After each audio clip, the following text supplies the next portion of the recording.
Glória a Deus, o Senhor é bom. Todo tempo o Senhor é bom. Senhor é o nosso Deus, né? Maravilha. Nosso Pai, nossa Mãe, nosso tudo, né? Então, hoje a gente tem esse dia para celebrar o Dia das Mães, mas Ele é nossa mãe, né? Nossa mãe. Eita, glória. Ele é nossa mãe que cuida de nós o tempo todo. Vai, Deus, por algumas esse privilégio de compartilhar essa maternidade. Que o Senhor possa abençoar vocês, mães, né, biológicas. A gente pega carona em vocês, né, para falar que é mãe espiritual, é tia, é vó, né, de coração, mas a maternidade é algo que Deus presenteou, né, homem e mulher, paternidade, porque é a tarefa mais difícil que existe na face da terra. Então, assim, é de grande honra, porque é ser semelhante a Ele, não é? Na criação, na educação dos filhos, para aprender a glorificar o nome dEle e exaltar o nome dEle. É um desafio grande. O Senhor tenha misericórdia, né, de vocês, mães e pais. Amém. Porque a gente ajuda, mas a gente é diferente. A responsabilidade é do pai e da mãe, não é? E hoje eu quero então compartilhar com vocês uma mensagem que fala de fé e de coragem. Porque precisa de muita coragem, não é? Para servir ao Senhor, para caminhar com Ele, mas para exercer esse chamado da maternidade e da paternidade, né? Mas hoje particularmente da maternidade, é preciso de fé e de coragem. E eu quero falar no livro de Juízes. O livro de Juízes, ele é assim, muito interessante porque ele é um período que não tinha rei, não é? Deus levantava homens e mulheres em tempos diferenciados para governar, para organizar a nação, para ser a referência espiritual e de governança naquele lugar. E havia um ciclo, né, que se repete muitas vezes até hoje, de um modo particular e também da nação. O povo de Israel servia a Deus, Deus abençoava, eles caíam em pecado, começava a idolatria, e aí eram escravizados, né, e clamavam a Deus de novo, se arrependiam, Deus vinha e levantava os juízes, libertava aquele povo, eles caminhavam por um tempo em comunhão, mas depois caíam novamente em pecado e se perdiam, até clamar novamente a Deus, e esse ciclo se repetiu por muitos anos, não é? E era uma época muito difícil, onde o povo de Israel tinha chegado para conquistar a terra, mas não tinha conquistado toda a terra ainda. Então tinham muitos inimigos ao redor e tinham ali os povos que não adoravam a Deus. Então o povo de Israel era influenciado por essas práticas pagãs, idólatras, e caíam em pecado contra Deus e eram escravizados, né, como punição, e Deus levantava, então, quando eles se arrependiam, os juízes. E eu quero falar de uma juíza, de uma mulher, não é? Que no capítulo 5 de Juízes, ela fala o seguinte, capítulo 5, versículo 7, ela fala, os montes vacilaram diante... Não, vamos errar. É 5, 7. Ficaram desertas as aldeias de Israel, repousaram, até que eu, Débora, me levantei por mãe em Israel. Então, um tempo que não tinha rei, não tinha um governo central, e o povo estava ali disperso. E Débora, então, se levantou como mãe em Israel, como aquela que viu a necessidade e se levantou diante de Deus para organizar, para cuidar, para sustentar aquela nação na presença de Deus. E nós vamos ver, então, quem era Débora. No capítulo 4, voltando um pouquinho, capítulo 4, nós vamos ler de 1 a 10, que diz o seguinte, os filhos de Israel tornaram a fazer o que era mal perante o Senhor, depois de falecer Eude. Entregou o Senhor nas mãos de Jabim, rei de Canaã, que reinava em Azor. Císera era o comandante do seu exército, o qual então habitava em Arosete-Ragoim. Clamaram os filhos de Israel ao Senhor, porquanto Jabim tinha 900 carros de ferro, e por 20 anos oprimia duramente os filhos de Israel. Débora, profetisa, mulher de Lapidote, julgava Israel naquele tempo. Ela atendia debaixo da palmeira de Débora, entre Ramá e Betel, na região montanhosa de Efraim. E os filhos de Israel subiam a ela a juízo. Mandou ela chamar a Baraque, filho de Abinoão, de Quedes, de Naphtali, e disse: porventura o Senhor Deus de Israel não deu ordem, dizendo: vai e leva gente ao monte Tabor, e toma contigo 10.000 homens, os filhos de Naphtali e os filhos de Zebulon, e farei ir a ti, para o ribeiro de Quizon, a Císera, comandante do exército de Jabim, com os seus carros e as suas tropas, e o darei nas suas mãos. Então lhe disse Baraque: se fores comigo, irei. Porém, se não fores comigo, não irei. Ela respondeu: certamente irei contigo, porém, não será tua a honra da investida que empreendes, pois as mãos de uma mulher o Senhor entregará a Císera. E saiu Débora, e se foi com Baraque para Quedes. Então Baraque convocou a Zebulon e a Naphtali em Quedes, e com ele subiram 10.000 homens, e Débora subiu com ele. Imagina a situação. Será que você teria coragem de fazer o que Débora fez? A gente acha que o nosso momento histórico é muito difícil. Mas imagina naquela época. Não é? Era uma situação bem delicada. Quem era Débora? Pelo que apresenta aqui, Débora era uma mulher, vamos dizer assim, comum, do povo. Não é? Era dona de casa, casada com Lapidote. Não se fala nada sobre o marido dela. Só isso. Lapidote. E provavelmente tinha filhos. Era mãe, era esposa, era dona de casa, e ela era possuidora de uma confiança inabalável em Deus, o que fez um diferencial total na vida dela e na vida de toda a nação. Não é? Ela era conhecida como mãe de Israel, profetisa e juíza. E isso aconteceu por volta do ano 1150 a.C. Ela reorganizou as tribos de Israel, uniu as tribos autônomas e dispersas de Israel com um elemento unificador. Qual foi? Fé em um único Deus. Esse é o ponto de união de Israel, né? Daquela época, e deveria ser até hoje, e nossa também. Então, até mesmo os grandes generais, né, de Israel, como Baraque, disse em alta voz que só iria à batalha se ela fosse com ele, se ela fosse à frente do exército. Ele disse: se fores comigo, irei. Se não fores comigo, não irei. Olha o contexto delicado, difícil da época, não é? E Débora nos deixa, então, várias lições.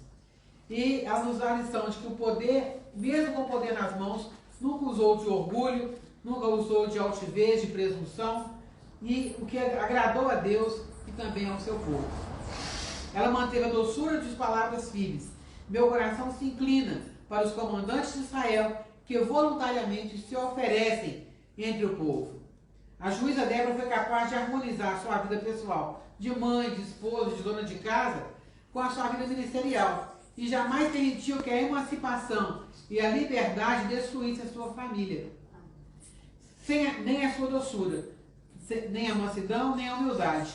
E no meio do arraial, né, ela afirmou, porém, os que te amam brilham como o sol quando se levanta no seu esplendor.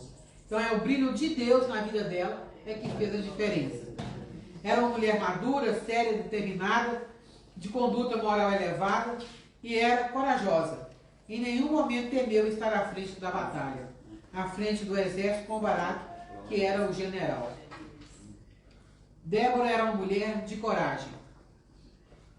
Diante do perigo, ela agiu com urgência e com decisão. Ela ordenou a Baraque que viesse imediatamente à sua presença e para comunicar os planos de Deus. E assim ela cantou: cessaram as aldeias em Israel, cessaram, até que eu, Débora, me levantei. Por mãe em Israel me levantei. O que significa levantar? Não é? Denota desprendimento, coragem, fé, determinação. Com a liderança e autoridade, essa autêntica heroína israelita ordenou o exército hebreu para que enfrentasse os seus inimigos com ousadia e veemência. E isso aconteceu, né, quando os israelitas abandonaram o Senhor e ele os entregou na mão de Jabim. Então eles estavam escravizados já há 20 anos. Não é 1 ano, 2 anos, 20 anos escravizados. Então era um contexto bem complicado na época, bem difícil. Não acabou de escravizar. Então há 20 anos que eles estavam vivendo debaixo de escravidão. E a sua coragem é uma virtude cristã. Quer dizer, a coragem é uma virtude cristã. E toda mãe precisa ser corajosa. Vocês que são mães sabem, não é? Tem que ter coragem que vai além do que você imaginou que teria um dia. Porque situações acontecem e precisa de ter uma atitude, precisa de ter uma ação, e a ação precisa de ser muitas vezes de muita coragem. Então a coragem é uma virtude fundamental da fé cristã. Lá em 1 João 4,18 fala que nós não fomos chamados para o medo, mas para o amor. E esse amor é o amor de Deus que gera em nós essa coragem para agir e para fazer aquilo que Deus já propôs no nosso coração para fazer. Não é? Então a palavra coragem no Novo Testamento, ela contém esse elemento de ousadia, de um ato que se coloca acima do medo. Não é porque está com medo.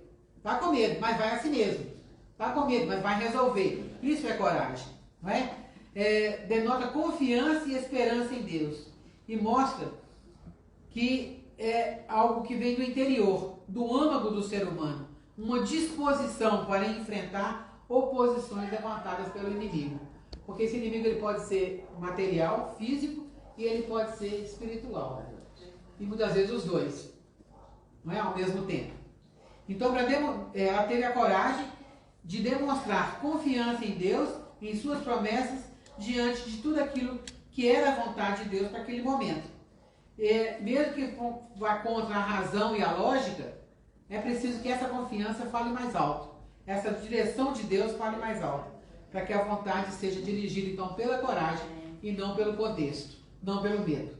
Não é? Então, coragem, de outro condicionário, é uma firmeza de espírito para enfrentar uma situação emocional e moralmente difícil.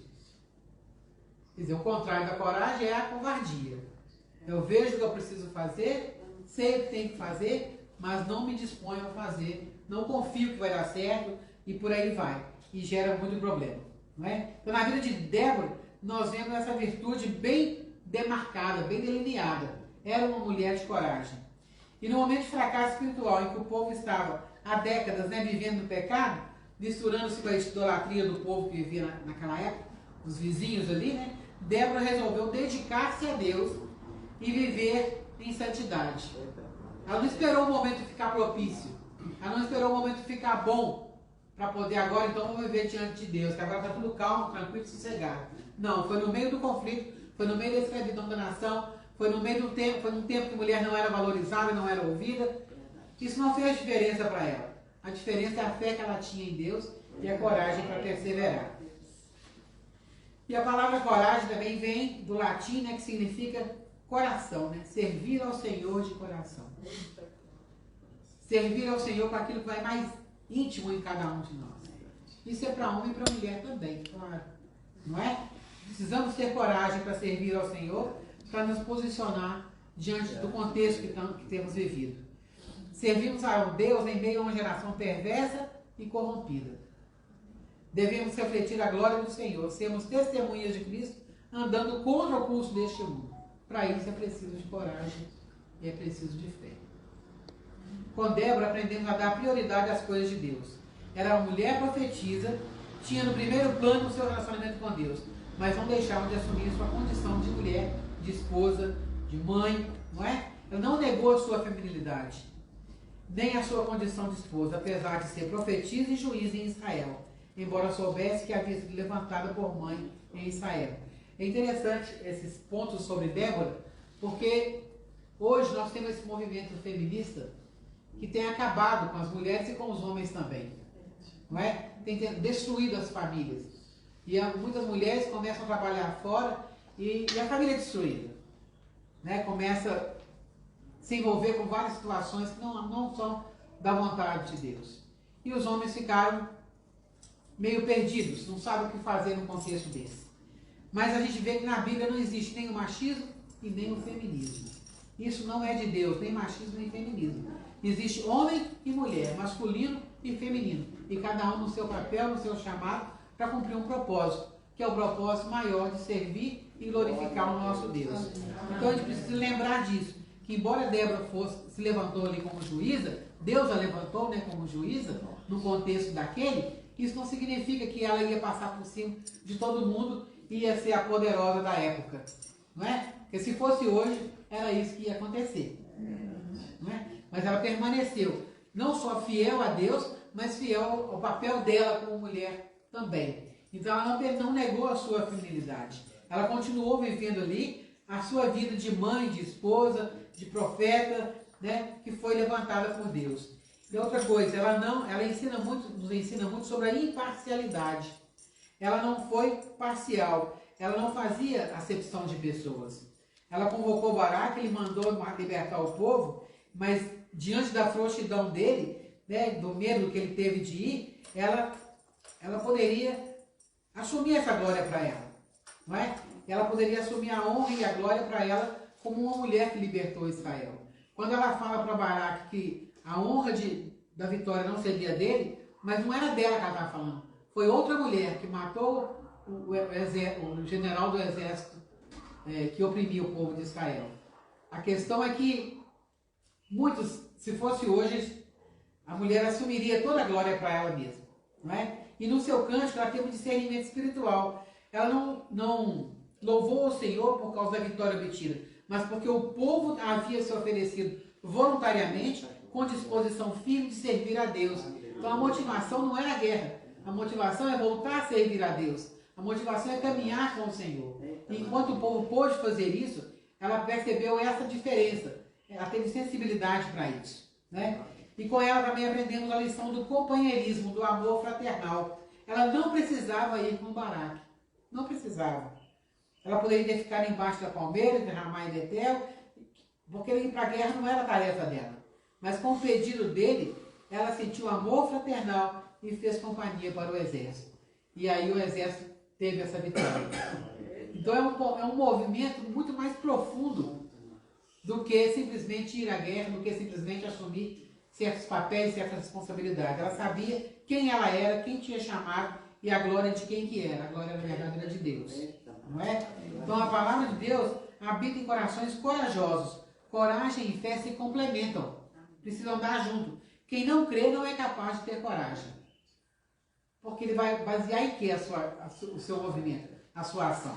Não é? A incredulidade impede o crente de agir corajosamente. E a fé em Deus, nas suas promessas, estimulam a atos heróicos. Não dá para fazer ato heróico sem ter uma base firme. Então a fé, ela envolve confiança ilimitada no poder de Deus. Mas a coragem, a nossa decisão em dar o primeiro passo. Não tem como separar essas duas coisas. Senão a pessoa pode agir por tolice, não é? Entrar em situações muito mais complicadas. Então mulheres que se destacam por sua firmeza e fé são muito usadas por Deus. Elas passam por dificuldade, claro, como todas as pessoas, como todas as outras mulheres. Tem medo? Também. São sensíveis? Também. Mas não esmurecem nem desanimam facilmente. Perseveram diante do chamado de Deus e da fé em Deus. São vitoriosos sobre lutas porque acreditam em seu coração que Deus está no controle da situação. Pois confiam inteiramente no Senhor e não temem ao serem desafiados. Não é a minha pessoa, não é a sua pessoa, é o nome do Senhor que vai ser glorificado. Então nós podemos aprender muito com a vida de Débora. Ela não é uma exceção. Não é? Ela é um exemplo. Nós podemos ter coragem como ela teve para vencer as dificuldades.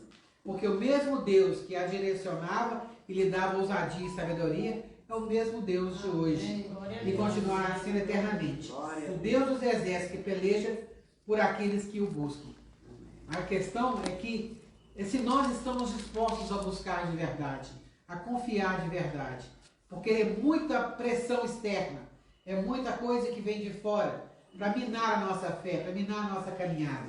E nós precisamos ter um olhar firmado na palavra de Deus, sempre, para que a gente consiga perseverar e ter a vitória necessária no momento.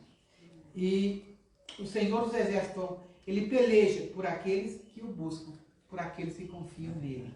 Não é? Precisamos ser mulheres doces, amáveis, serenas, porque somos sensíveis por natureza.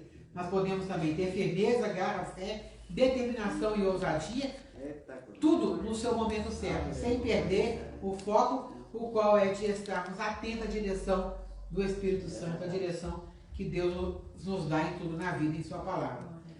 E que possamos lembrar sempre que, mesmo sendo firmes e corajosos, nunca deixaremos de ser a parte mais frágil. Como diz lá em Pedro 3:7, Efésios 5:22. Então eu quero deixar essa palavra de encorajamento para cada um de nós, para que possamos agir dentro da fé e da coragem. Coragem sem fé é tolice, mas a coragem com a fé vai glorificar o nome do Senhor, vai fazer diferença, vai trazer cura, transformação, vai trazer vida, não é? Nós possamos conseguir caminhar nesse equilíbrio da doçura e amabilidade, a firmeza e a ousadia. São características admiráveis em Débora, para nosso exemplo, como mulheres, como filhos de Deus, como cristãos no tempo de hoje. Que o Senhor nos abençoe e nos ajude a nos lembrar que é possível conciliar a delicadeza, a suavidade com a firmeza e com a ousadia, debaixo da direção do Senhor. Amém? Amém. Senhor te abençoe e te guarde. Em nome de Jesus. Amém.